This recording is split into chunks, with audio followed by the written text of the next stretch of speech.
नमस्कार किसान साथियों, मैं हूं आपका दोस्त दिलसाद। स्वागत है आपका अपने यूट्यूब चैनल इंडियन किसान हेल्प में। किसान दोस्तों, आज की इस वीडियो में हम बात करेंगे उड़द में लगने वाला पीला रोग के बारे में कि यह पीला रोग क्यों लगता है, किस कारण से आता है। कहीं कहीं पे कुछ लोग इसे पीलिया के नाम से भी जानते हैं, कहीं कहीं इसे कुछ लोग इसे कबरा रोग के नाम से भी जानते हैं।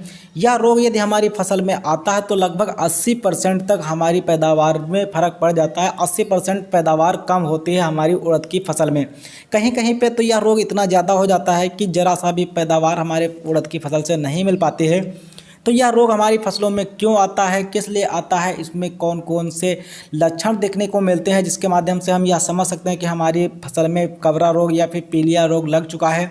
इसकी रोकथाम के उपाय क्या होते हैं, इसमें हमें कौन सी दवा का उपयोग करना चाहिए, कितनी मात्रा में करना चाहिए, इसका डोज क्या रहेगा, प्राइस क्या रहेगा, A to Z जानकारी आपको इस वीडियो में मिलने वाली है। तो चलिए वीडियो को शुरू करते हैं। वीडियो को शुरू करने से पहले आपसे एक छोटी सी रिक्वेस्ट है कि यदि आप हमारे चैनल पर नए हैं तो आप हमारे चैनल इंडियन किसान हेल्प को सब्सक्राइब अवश्य कर लें, साथ में लगे बेल आइकन को भी अवश्य प्रेस कर लें ताकि ऐसे ही खेती संबंधित जानकारी यूट्यूब पर सबसे पहले आपको मिलती रहे। तो चलिए वीडियो को शुरू करते हैं। तो सबसे पहले हम बात कर लेते हैं उड़द में जो पीलापन आता है उसके कारण क्या होते हैं। सबसे पहले हम इनके कारण के बारे में बात करेंगे, उसके बाद हम इसके रोकथाम के बारे में बात करेंगे, फिर इसकी जो दवाइयाँ होती हैं कि कौन कौन सी दवा को हमें यूज करना चाहिए उसके बारे में बात करेंगे, फिर हम डोज और प्राइस के बारे में बात करेंगे। तो इसके जो लक्षण होते हैं, सबसे पहले जो इसका लक्षण होता है येलो मोज़ेक रोग के कारण, यानी कि येलो मोज़ेक वायरस एक आता है, उसके कारण यह जो है कबरा रोग हमारी उड़द की फसल में लगने का ज़्यादा चांस रहता है। इसके लक्षण क्या होते हैं कि इसमें जो है पत्तियां सिकुड़कर ऊपर की तरफ मुड़ जाती हैं और पत्तियां थोड़ा हरी ही रहती हैं। इसमें पीलापन तो ज़्यादा नहीं आता लेकिन पत्तियां जो है ऊपर की तरफ मुड़ जाती हैं। तो इसका मुख्य कारण क्या होता है, किस कारण से येलो मोज़ेक हमारी उड़द की फसल में अधिक मात्रा में आता है। तो इसका मेन कारण होता है सफ़ेद मक्खी व सकिंग पेस्ट, यानी कि जो रस चूसक कीट होते हैं वो इस रोग को ज़्यादातर फैलाने का काम करते हैं। यह क्या करते हैं कि एक पौधे को रस चूसते हैं, यानी कि जिस पौधे में संक्रमण होता है इस रोग का, उस पौधे का यदि ये रस चूसते हैं और दूसरे स्वस्थ पौधे पर जाकर बैठते हैं तो वहाँ पे इस जो विषाणु होते हैं, यानी कि इस पौधे पे जो वायरस होते हैं वो दूसरे पौधे पे भी पहुँच जाते हैं और इस प्रकार से उस पौधे में भी रोग लगना स्टार्ट हो जाता है। और इसका दूसरा जो कारण है पीलापन होने का वो पोटेशियम तत्व की कमी होती है। पोटेशियम तत्व की कमी के कारण भी हमारा पौधा जो है पीला पड़ने लगता है।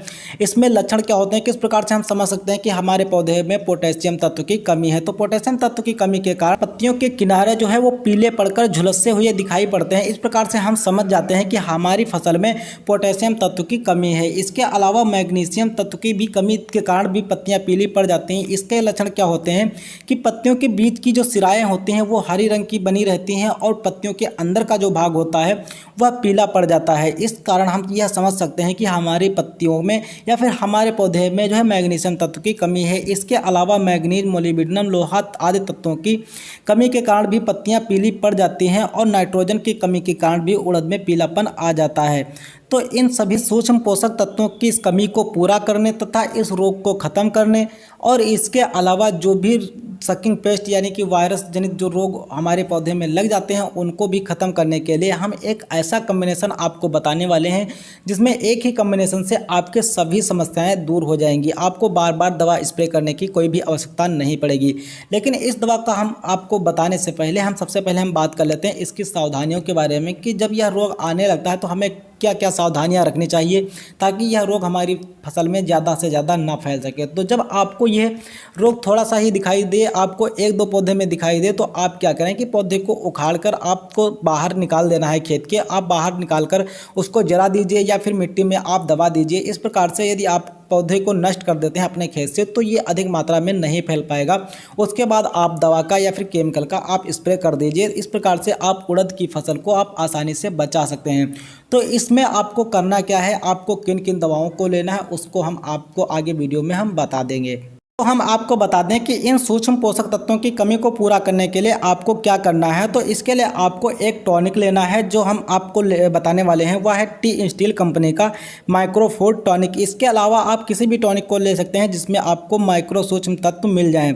इसके अलावा एक सकिंग पेस्ट यानी कि रस चूसक कीटों को कंट्रोल करने के लिए हम कीटनाशक लेंगे जिसमें आप ले सकते हैं इमिडाक्लोरोपेट 17.5% SL या फिर आप डाइफेंथ्रॉन 50% WP नामक जो कीटनाशक आता है उसका आप यूज कर सकते हैं। इसके अलावा आप एक फंगिसाइड जो कार्बेंडाजिम 12% और मैंकोजेब 64% का कम्बिनेशन करके एक फंगिसाइड आता है जो मार्केट में आपको साफ के नाम से मिल जाएगा, उसको आप ले सकते हैं। आप उसको लेकर आपस में इन तीनों दवाओं को कम्बिनेशन में मिला लीजिए और मिलाकर आप अपनी फसल पे स्प्रे कर दीजिए। यदि आप इसका स्प्रे कर देते हैं अपनी फसल में तो आपकी फसल में जो सूक्ष्म पोषक तत्व की कमी है वो भी पूर्ति हो जाएगी और आपकी फसल में जो भी कीट लगे हुए हैं यानी कि रस चूसक कीट हैं उनका भी कंट्रोल हो जाएगा और फंगस का भी कंट्रोल हो जाएगा। इस प्रकार से आपकी फसल स्वस्थ हो जाएगी और आपकी फसल काफ़ी हद तक इस बीमारी से दूर हो सकती है। तो इसके लिए आपको कितनी मात्रा में कौन कौन सा लेना है कॉम्बिनेशन, ये हम जानकारी आपको अब हम बताने वाले हैं। तो आप बात करें हम अगर इसके डोज की तो आपको प्रति 15 लीटर पंप में 50 ml माइक्रोफूड, 10 ml इमिडाक्लोरोपिड या फिर 20 ग्राम आप डाइफेंथ्रॉन, 50 ग्राम आपको कार्बेंडाजिम मैंकोजेब लेना है। प्रति 15 लीटर पानी की दर से आपको अपने खेत में स्प्रे कर देना है। और वहीं हम बात करें अगर हम खर्च की कि यदि आप ये कम्बिनेशन यूज करते हैं तो आपको कितना खर्च आने वाला है अपनी फसल में, तो इसमें आपको 15 लीटर टंकी जो आपको एक पंप का खर्च आने वाला है लगभग 70 से 80 रुपये के आसपास आ सकता है और वहीं 1 एकड़ का खर्च लगभग 600 से 650 रुपये के आसपास आ जाएगा। तो दोस्तों यही सब था उड़द की फसल में पीलिया रोग या फिर कबरा रोग के बारे में। जानकारी आपको कैसी लगी कमेंट के माध्यम से आप हमें ज़रूर बताएं। वीडियो अगर आपको पसंद आया हो तो आप वीडियो को लाइक ज़रूर कर दीजिए और अपने किसान दोस्तों में शेयर करना बिल्कुल ना भूलें। तब तक के लिए धन्यवाद। फिर मिलते हैं एक नेक्स्ट वीडियो में एक नए टॉपिक के साथ।